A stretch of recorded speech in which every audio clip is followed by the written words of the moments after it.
Senior నటి politician Jayaprada అరెస్టుకి రంగం సిద్ధమైనట్టు తెలుస్తుంది.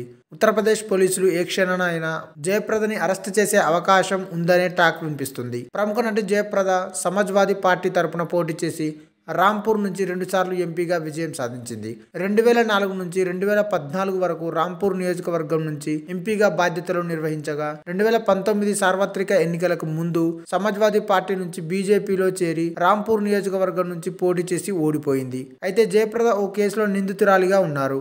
2019లో ఎన్నికల ప్రవర్తన నియమావళి ఉల్లంఘన విషయంలో జయప్రదపై కేసు నమోదు చేశారు. ఈ కేసుల విచారణకు హాజరు కావాలని న్యాయస్థానం పలుమార్లు జయప్రదను ఆదేశించింది. అయినప్పటికీ ఆమె హాజరు కాలేదు. ఈ క్రమంలోనే నాన్ బెయిలబుల్ వారెంట్ జారీ అయింది. ఈ నెల 10వ తేదీన జయప్రదను తమ ముందు ప్రవేశపెట్టాలని పోలీసులకు కోర్టు ఆదేశాలు జారీ చేసింది. ఈ క్రమంలోనే జయప్రద మిస్సింగ్ అయినట్టు ప్రచారం సాగుతుంది.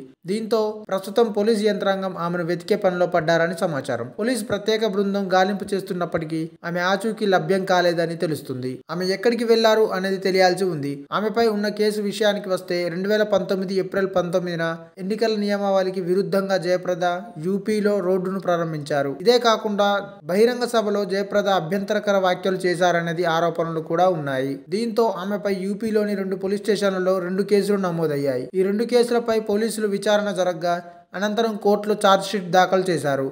అయితే ఈ కేసుల్లో గత కొంతకాలంగా ఆమె కోర్టుకు హాజరు కావడం లేదు. దీంతో నాన్ బెయిలబుల్ వారెంట్లు జారీ అవ్వగా ఈ క్రమంలో జయప్రద కోసం ఢిల్లీ, ముంబైలోని పలుచోట్ల ప్రత్యేక పోలీసు బృందాలు వెతికినా ఆమె ఆచూకీ లభించడం లేదు. మరో 5 రోజుల్లో కోర్టు ఇచ్చిన గడువు సమీపిస్తుంది. ఇప్పటికీ ఆమె ఆచూకీ దొరుకుతుందా? ఆమె కోర్టులో లొంగిపోతారా? ఆమె జాడ తెలియకుండా పోలీసులు ఎలా రియాక్ట్ అవుతారు అనేది ఉత్కంఠ రేపుతుంది. ఈ వీడియో మీకు నచ్చినట్టయితే లైక్ చేయండి, షేర్ చేయండి, కామెంట్ చేయండి, సబ్స్క్రైబ్ చేయండి.